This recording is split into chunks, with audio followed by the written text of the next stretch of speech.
Ada seorang sahabat bertanya kepada Rasulullah, "Wahai Rasulullah, jika syalatku tidak khusyuk, apakah diterima?" dan jawaban Rasulullah pun membuat seluruh sahabat menangis.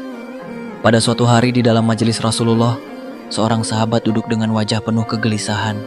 Matanya menunduk, jemarinya saling menggenggam, seolah ada sesuatu yang berat dalam hatinya. Ia menghela nafas, lalu dengan suara lirih berkata, "Wahai Rasulullah, aku ingin bertanya, tetapi aku takut.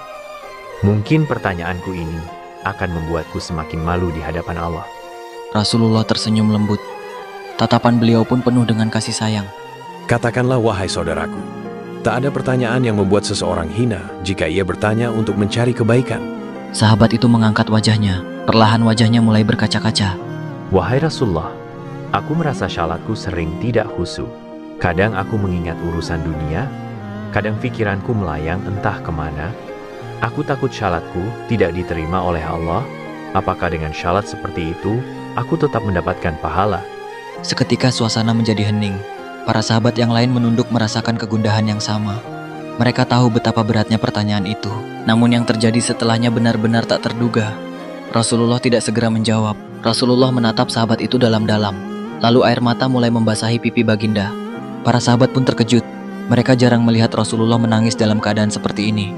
Dengan suara bergetar Rasulullah berkata, Demi zat yang jiwaku berada di tangannya, sungguh setan tidak akan pernah berhenti berusaha mencuri bagian dari sholat seorang hamba, hingga ia menjadi malas dan tidak khusyuk. Tetapi ketahuilah, dia tetap melihat usahamu. Baginda menarik nafas dalam, lalu melanjutkan, Wahai saudaraku, jika engkau meninggalkan sholat hanya karena takut tidak khusyuk, maka setan akan menang. Tetapi jika engkau tetap berusaha sholat meski dengan kehadiran pikiran yang terganggu, ketahuilah, setiap kali engkau berusaha kembali kepada Allah dalam sholatmu, saat itulah Allah menyambutmu. Air mata sahabat itu jatuh. Ia menangis. Begitu juga sahabat lainnya. Kemudian Rasulullah berkata, Bayangkan seorang ibu yang melihat anaknya berjalan ke arahnya, tetapi anak itu sering jatuh dan tersandung. Apakah sang ibu akan marah? Tidak.